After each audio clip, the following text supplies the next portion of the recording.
1. Introducción y el bien para el hombre. La ética nicomaquea, piedra angular del pensamiento ético occidental, se erige como el profundo esfuerzo de Aristóteles por comprender la naturaleza de la moralidad humana y la esencia de una vida plena. En el corazón de esta exploración se encuentra la pregunta fundamental sobre la naturaleza del bien, hacia el cual los seres humanos se esfuerzan continuamente. Aristóteles sostiene que cada acción humana, sin importar cuán trivial o significativa, está dirigida a alcanzar alguna forma de bien. Esta comprensión se desvía de una búsqueda simplista de placer o ganancias materiales, se adentra en las capas matizadas de la motivación humana. Aristóteles distingue astutamente entre bienes relativos y el bien supremo. Los bienes relativos son esas mercancías y estados, como la riqueza o el honor, que las personas suelen perseguir. Pero estas búsquedas a menudo son medios para un fin, no el fin en sí mismos. Se les denomina relativos, precisamente porque su valor depende del contexto y sirven como vías para lograr otras formas de bien. Sin embargo, el pináculo de la construcción ética de Aristóteles es el concepto del bien supremo, la eudaimonia. Este término, aunque a menudo se traduce como felicidad o florecimiento, abarca mucho más. No es solo una emoción pasajera o un estado fugaz de contento. La eudaimonia encarna el cenit del potencial humano, es la manifestación del mejor ser de una persona, un estado donde tanto las capacidades racionales como las virtudes morales se actualizan completamente. Para Aristóteles, alcanzar la eudaimonia no se trata solo de realización individualista, sino que también resuena con contribuir a la comunidad en general y vivir en armonía con los demás. Comprender la ética nicomaquea es embarcarse en un viaje para entender el propósito mismo de la existencia humana. A través de su discurso sobre la eudaimonia, Aristóteles nos desafía a no solo vivir, sino a prosperar, a trascender más allá de lo mundano y alcanzar los más altos niveles del potencial y propósito humano. 2. Virtud del carácter y el término medio dorado. El examen de Aristóteles sobre la virtud es tanto matizado como profundo, ofreciendo insights sobre la fundación del carácter moral. En su discurso, clasifica las virtudes en dos categorías amplias, virtudes intelectuales y virtudes morales. Las virtudes intelectuales están principalmente arraigadas en el ámbito de la mente y la comprensión. Emergen a través de instrucción guiada y profunda contemplación, encapsulando habilidades como el pensamiento estratégico y la sabiduría filosófica. Estas virtudes atienden a la capacidad humana para la razón y el pensamiento. Por otro lado, las virtudes morales pertenecen más al carácter y al comportamiento. A diferencia de las virtudes intelectuales, no están innatamente arraigadas ni fácilmente enseñadas a través de instrucción directa. En su lugar, se cultivan con el tiempo a través de práctica constante y habituación. Aristóteles creía firmemente que los humanos no nacen inherentemente virtuosos. Es a través de acciones continuas, experiencias y reflexiones que estas virtudes se incrustan en el carácter de uno. Es similar a la forma en que un músico perfecciona su habilidad, la práctica repetida y la corrección continua llevan a la maestría. Central en el concepto aristotélico de virtud está la doctrina del término medio dorado, un principio fundamental que sugiere que el comportamiento moral es un equilibrio entre dos extremos. En cada virtud, hay un potencial para su deficiencia y su exceso. Usando el ejemplo de la valentía, la imprudencia representa una abundancia excesiva, mientras que la cobardía es su falta. La verdadera valentía se encuentra en el medio, alejándose de ambos extremos. Este equilibrio no es un promedio cualquiera, sino un equilibrio armonioso adaptado a circunstancias y capacidades individuales. Este equilibrio calibrado no es solo la esencia de la vida virtuosa, sino que también es fundamental para lograr la eudaimonia, el bien supremo humano. En esencia, el término medio dorado es el llamado de Aristóteles a la moderación, instando a las personas a navegar las complejidades de la vida con juicio y acción equilibrados. 3. La doctrina del medio. La doctrina del medio de Aristóteles se presenta como una extensión sofisticada del término medio dorado, encapsulando la naturaleza matizada del comportamiento virtuoso. No se trata solo de identificar un punto medio entre dos comportamientos opuestos, es discernir la acción más adecuada adaptada a las especificidades de cada situación e individuo. Esta doctrina subraya la fluidez y adaptabilidad de la virtud, postulando que el comportamiento ético no puede reducirse a una fórmula única para todos. Al discutir el medio, es crucial entender que Aristóteles no se refiere a un punto medio rígido o una mediana matemática entre dos extremos comportamentales. En su lugar, defiende la idea de un medio relativo que depende de varios factores. Esto significa que la misma acción puede ser virtuosa para un individuo en un contexto específico, pero podría ser excesiva o deficiente para otro en un escenario diferente.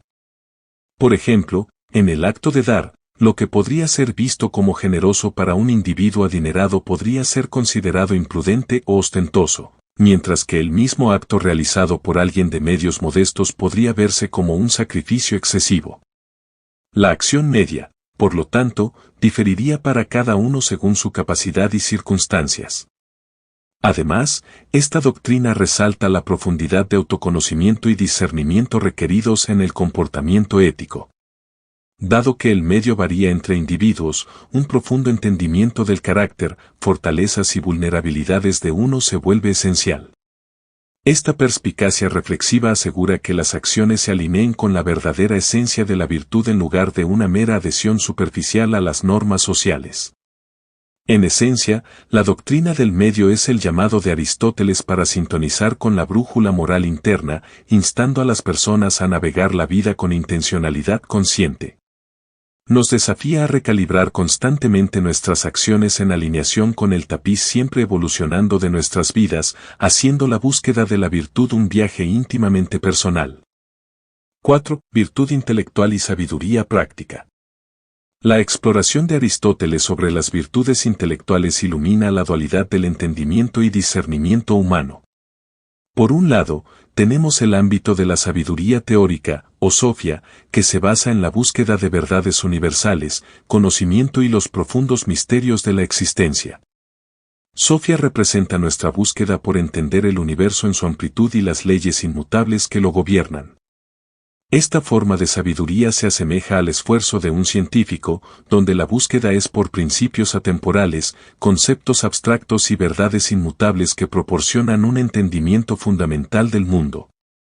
En el extremo opuesto del espectro se encuentra la sabiduría práctica, denominada pronesis por Aristóteles.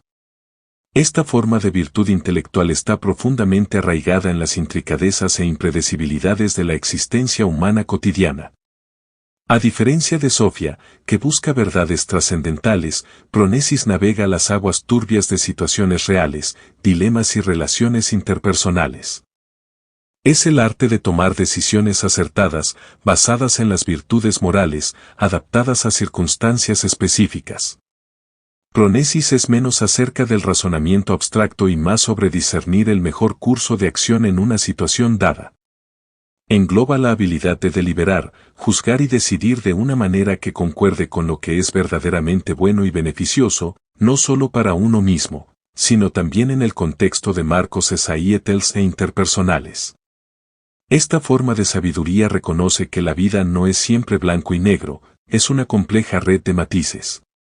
Por lo tanto, mientras que los principios generales y las directrices éticas son importantes, Pronesis implica adaptar estos principios para adaptarse a escenarios individuales, garantizando que las acciones tomadas resuenen tanto con el bienestar personal como colectivo.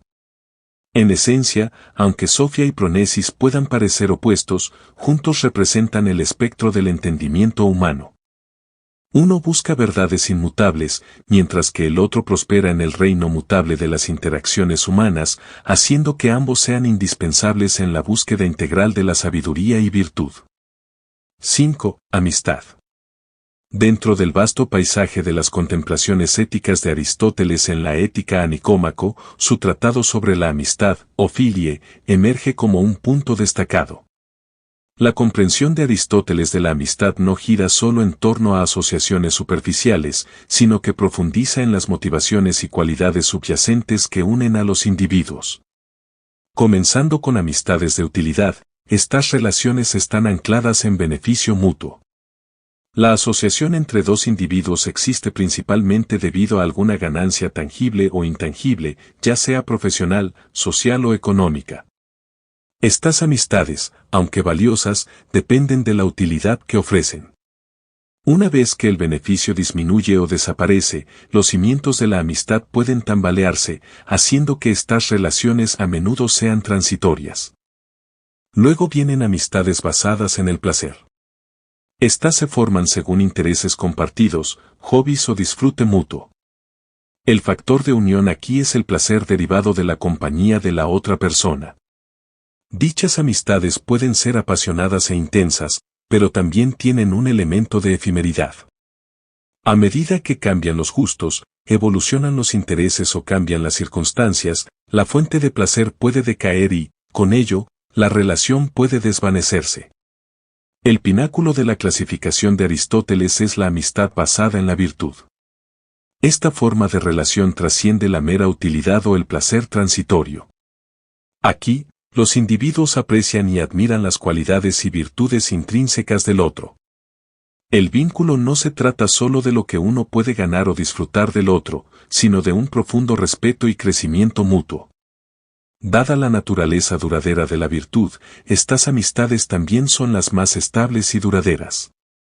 Están construidas sobre la admiración mutua del carácter y valores compartidos, haciéndolas resilientes a cambios externos. En esencia, el discurso de Aristóteles sobre filia sirve como un espejo, reflejando la naturaleza multifacética de las relaciones humanas. Nos incentiva a la introspección, pidiéndonos evaluar los cimientos de nuestras asociaciones y aspirar a aquellas que están arraigadas en las virtudes atemporales del respeto mutuo, admiración y genuino afecto. 6. Placer. El enfoque de Aristóteles sobre el placer en la ética a Nicómaco es refrescantemente matizado, proporcionando una perspectiva equilibrada que ni glorifica ciegamente ni vilipendia indebidamente la experiencia del placer. Contrario a las visiones ascéticas mantenidas por algunas tradiciones filosóficas que a menudo ven el placer con sospecha o desdén, Aristóteles reconoce su papel inherente en la experiencia humana. El placer, según la estimación de Aristóteles, no es un añadido externo a la vida, sino que está intrínsecamente tejido en la trama de la existencia humana. Acompaña nuestras acciones y puede verse como una consecuencia natural de las actividades en las que participamos. Más importante aún, sostiene que el placer no es meramente una experiencia pasiva, sino que está activamente entrelazado con la actividad virtuosa. Cuando uno actúa en alineación con la virtud, el placer resultante no solo está justificado, sino que es un testimonio de la corrección de la acción. Sin embargo, el respaldo de Aristóteles al placer no es indiscriminado. Distingue claramente entre diferentes tipos de placeres. Mientras que algunos placeres emergen de acciones nobles y virtuosas, otros pueden emanar de actividades bajas o innobles. Estos últimos, aunque tentadores, son transitorios y podrían ser incluso perjudiciales a largo plazo. Por otro lado, los placeres derivados de acciones nobles no solo son más duraderos, sino que también elevan el alma.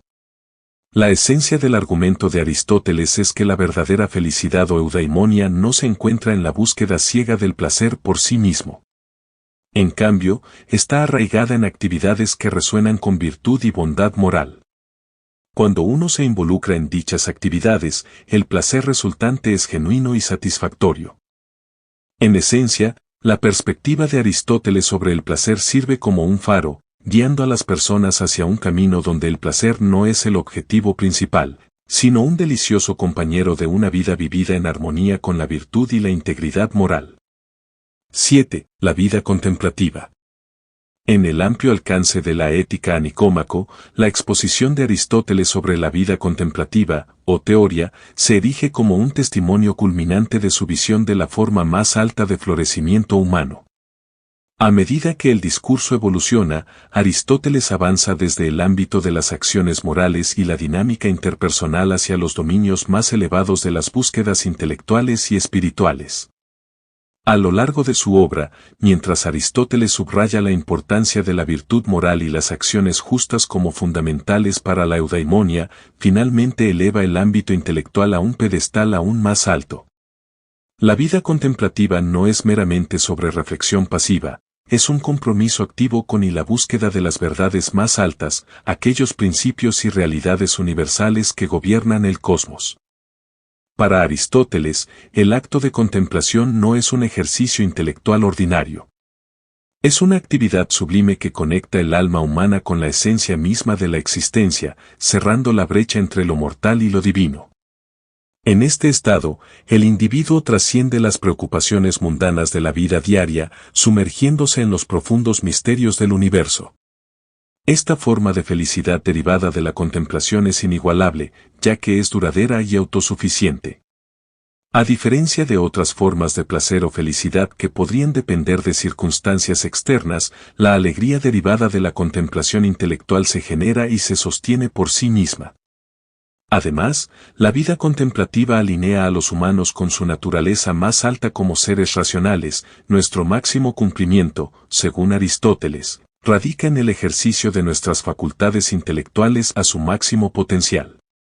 Al relacionarse con las verdades más altas y alinearse con lo divino, los individuos no solo logran una realización personal, sino que también contribuyen al bien mayor de la sociedad. En resumen, la ética a Nicómaco culmina con la idea de que, mientras que las virtudes morales y los compromisos sociales sientan las bases para una buena vida, el pináculo de la existencia humana y el cenit de la eudaimonia se encuentra en el abrazo contemplativo de lo eterno y lo divino. 8. Conclusión. En Ética a Nicómaco, Aristóteles presenta una visión integral de la buena vida, enfatizando la importancia de la virtud, el equilibrio y la contemplación intelectual. Es una guía para vivir bien, resaltando la necesidad de las virtudes tanto morales como intelectuales. La obra subraya que alcanzar la eudaimonia es un viaje personal, adaptado a las capacidades y circunstancias individuales.